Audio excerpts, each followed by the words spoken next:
Be wary of the Dutchman, wary of the mighty king. Be wary of their spells, beware of king and ghosts. Be wary of the Dutchman, wary of the mighty king, wary of these old geezers.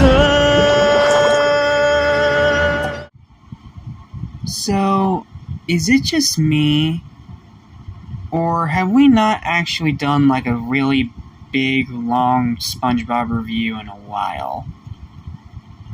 Like, not reviewing SpongeBob in general. I mean, like, doing like a big, full-length review.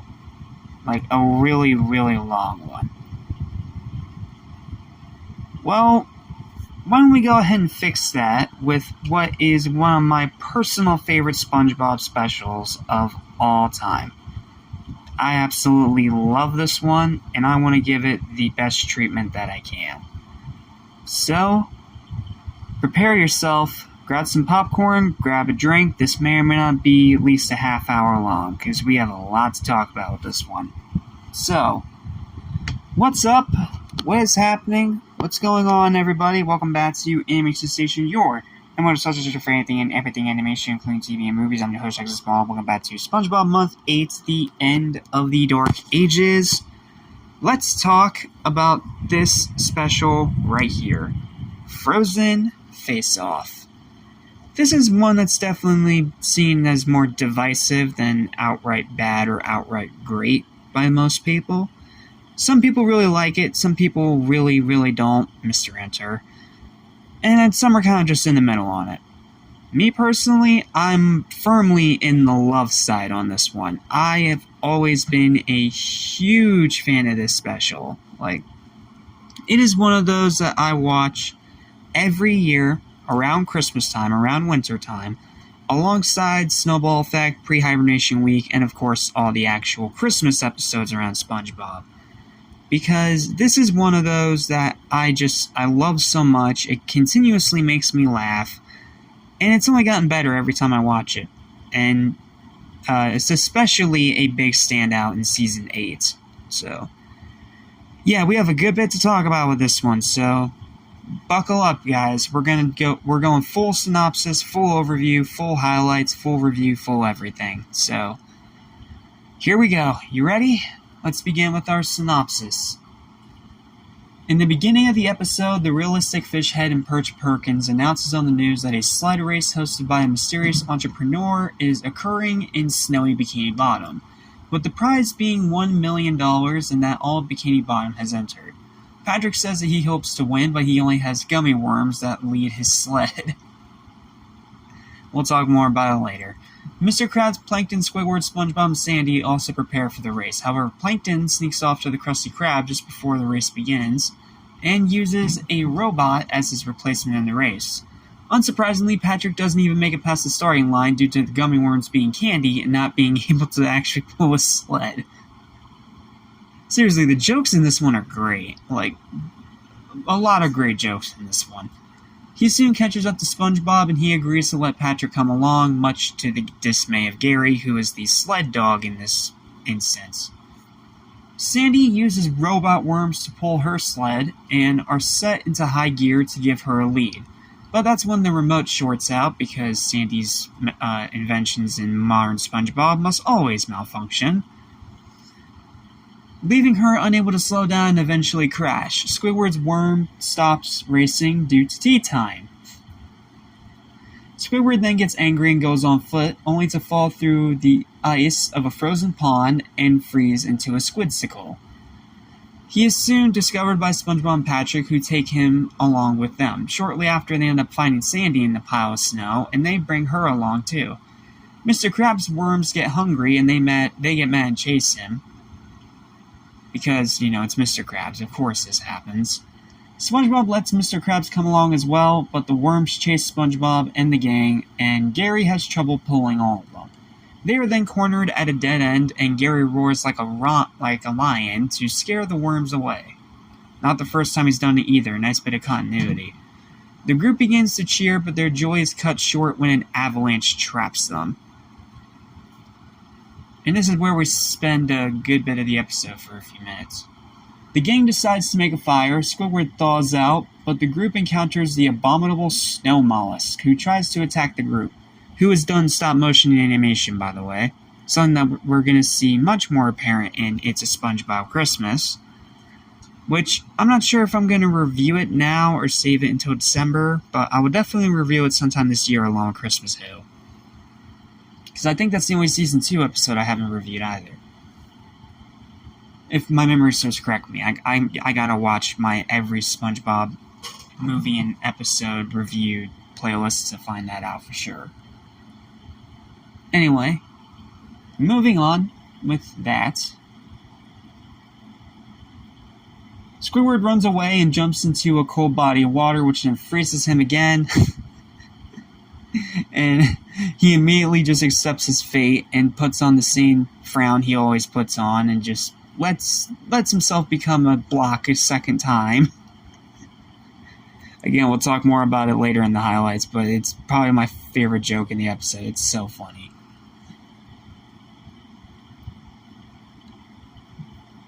Mr. Krabs then tells SpongeBob about his first encounter with the creature years ago, and the group continues to race, only to realize that they forgot Squidward.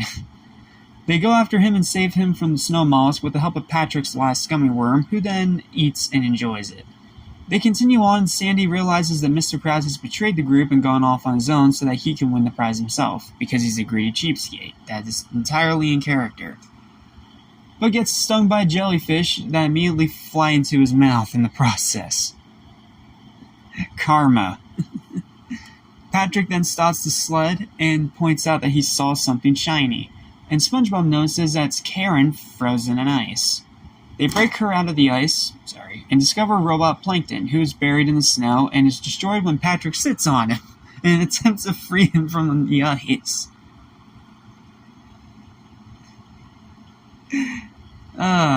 This episode's jokes, man. It's so funny.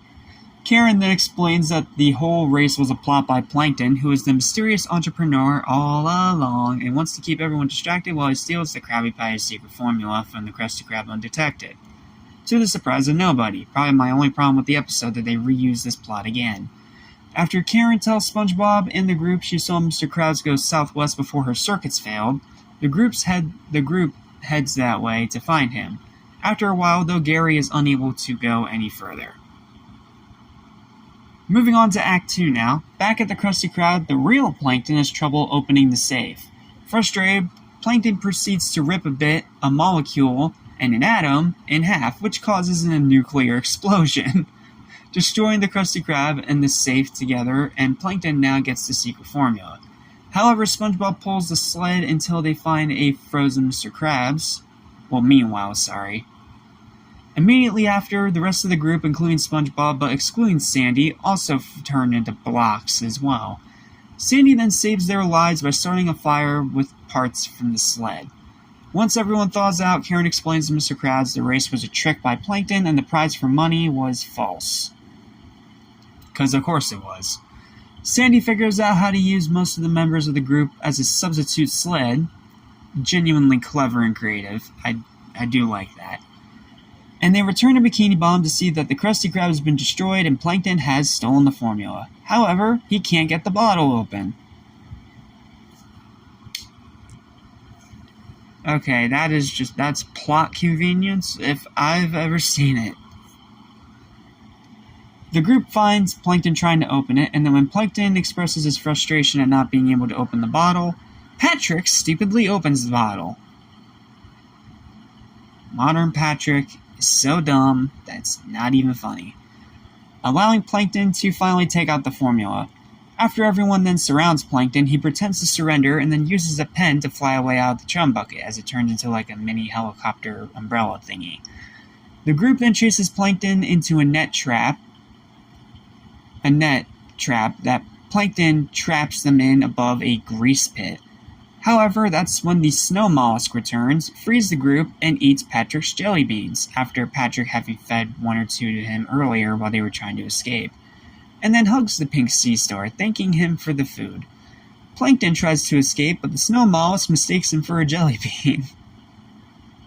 It's fun all over again, and eats him, dropping the secret formula and returning it to Mr. Krabs in the process, with Karen showing no sympathy, rightfully so because she almost froze to death out there. The episode then ends as Plankton waits for nature to take its course. And that's the episode. Yes, the twist is dumb and beyond predictable, like gee, is that really a surprise? But I said the same thing with The Great Patty Caper. As long as the rest of your episode is great, I'm willing to give you a little bit of leeway for plot recycling, as long as you're able to do something new with it. And this one they kind of did, because I do really like the whole sled race concept, and while it is a tired, boring twist, I mean, it is there, and it's not like they put that much attention on it anyway. So, pretty cool. Alright, and I think that's it. There's no trivia for this episode, right? Ah, yes, okay, there is a little bit. Alright. Let's finish off with some trivia, and then we'll get to the highlights in the final verdict.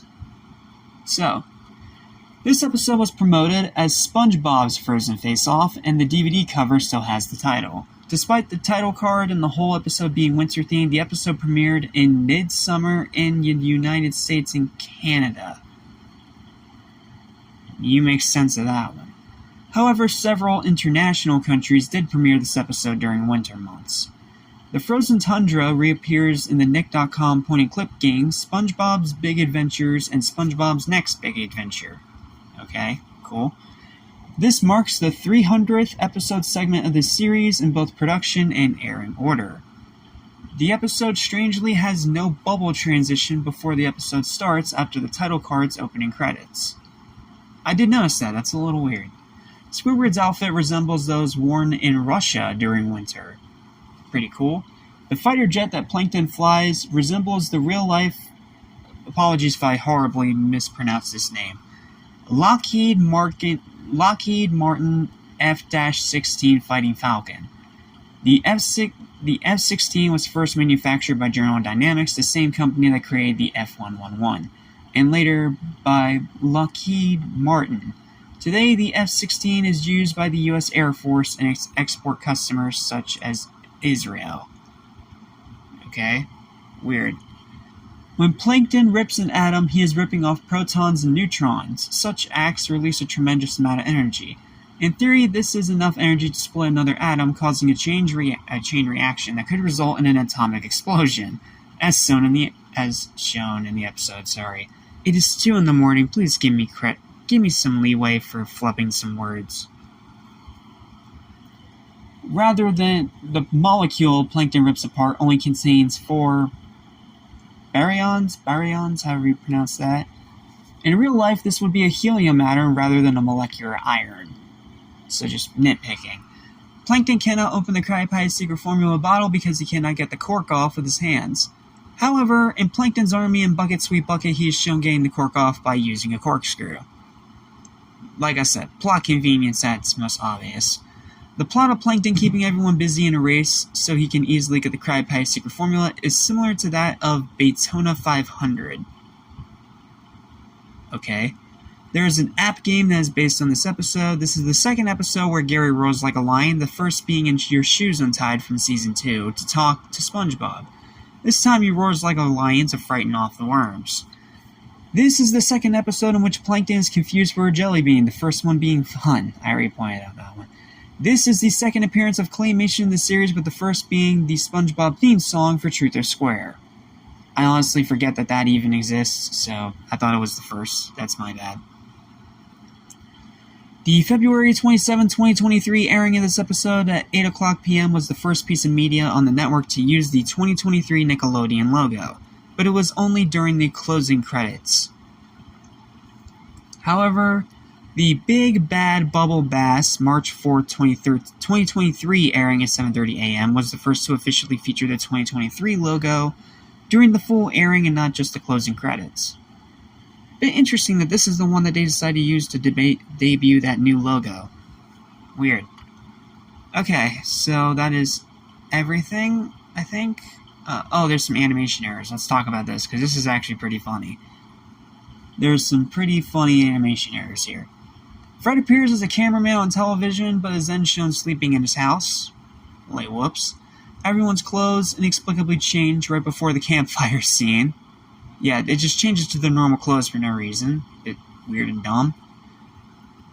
When SpongeBob shouts left Gary left to Gary when being chased down by the abominable snow mollusk, while it appears that Gary turned left to the viewer, he actually turned right. Oops. When Mr. Krabs says nope, that didn't work, there is an orange spacing between his eyes for a frame. Really hard to tell, honestly. I think they might have fixed these in the DVD release. Excuse me. After Sandy says, I'd hate to break up story time, but I'd like to not get eaten today. And everyone starts running towards the sleigh, the right side of SpongeBob's white shirt turns red for a frame. Oops. When Squidward is falling off a cliff, he has a displeased expression on his face. However, after everyone hits the ground, his expression changes again. When the parachute falls onto Plankton, his mouth is missing for a split second. When everyone cuts in line, SpongeBob's pupils blink blue 4 times. Okay. When everyone cuts in line, SpongeBob's... I already said that one, sorry. There are 3 errors in one scene. Okay. Alright, let's see it. When Mr. Krabs punches the door open, Gary's top body is pink, Sandy's boots are white, and Karen's mouth is missing. How do you forget that? Then Sandy's boots are miscolored in another scene. And when SpongeBob and Patrick are picking up Squidward, his winter clothes disappear after they put him in the sled. Yeah, a bit weird that this episode has so many animation errors. But it's also kind of funny, so... It's funny, I'll give it a little bit of leeway. Okay. Oh wait, there's one more thing. Pre-release. To promote the premiere of this episode, the Nickelodeon website featured poems from Patchy the Pirate that gave clues about the abominable snow mollusk. They were advertised in on-air commercials, and viewers could visit nick.com to guess what Patchy's clues meant. I don't know how anyone would have been able to guess it was a snow mollusk, because I honestly had zero clue it was even called that. That's just why I just called it stop-motion thingy the grand majority of my life. But, yeah, I think that's about all we've got. It was originally called The Great Sleigh Race in its original production. Why they changed the name? I don't know. I guess Frozen Face-Off sounded cooler. Which, to be fair, it does. They're not wrong on that. Okay, I have talked your ear off for a long time now, for almost 20 minutes. So now let's get into the actual highlights. And there are a lot with this one, so let's talk about them. First up is Patrick using gummy worms as sled dogs.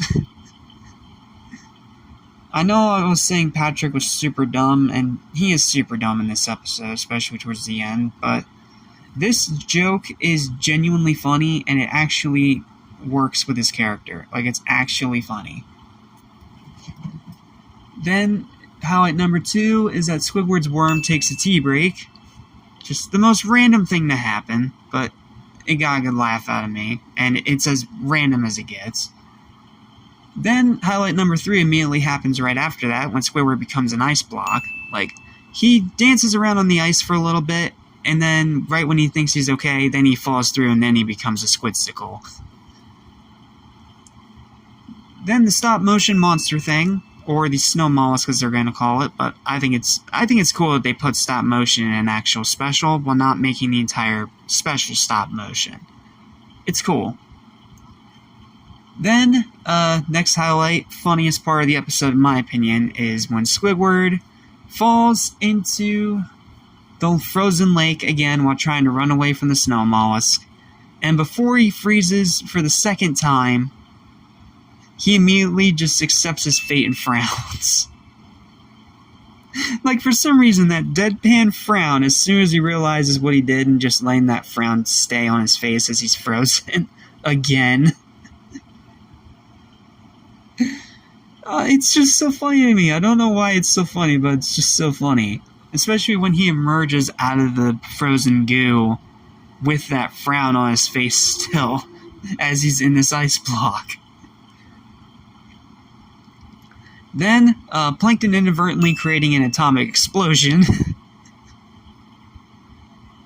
That got a good laugh out of me. And finally, of course, Plankton waiting for nature to take its course. The episode ends on a pretty funny note. Okay, and I think that's pretty much all I've got for this one, because I don't have a written review for this because it's not a TV movie, and I already went through the entire synopsis, a bunch of trivia, and we went through all the highlights. So, all that's left now is the final verdict for this episode, which is going to be very high and very well-deserved, because I love this one. I loved it since I first saw it, and I still love it now. Yes, I know that there are some people out there that really don't like it, and I can understand why, because Patrick is a dumb nuisance, and there is blatant plot recycling and plot conveniences out the wazoo. Not to mention having the same problem as the Great Patty Caper, with having that same tired twist of Plankton did it all, gee, what a surprise. Just to get the Krabby Patty secret formula, a plot that needs to die, because it has been way too recycled. But once you throw all that out, and you put in everything else that makes this episode great, in my opinion, it all amounts to a final verdict of an 18 out of 20.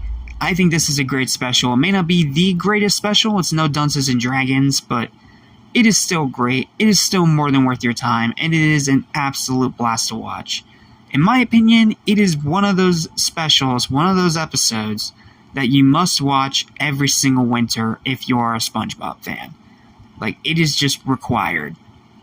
Because it'll give you that cozy winter feeling, while also giving you a really fun adventure on top of that. And then you also have a bunch of great jokes for just a little bit of icing on the cake. Alright, that's all I've got for this really long double-length review. Thank you guys so much for watching. Please don't forget to like, share, and subscribe for more videos like this almost every single day. And we are still nowhere near close to done with SpongeBob Month 8, because we still have a long way to go. So, I'll see you guys next time for the really fun and criminally underrated Squidward School for Grown-Ups, and the abysmal trash fire that is Oral Report.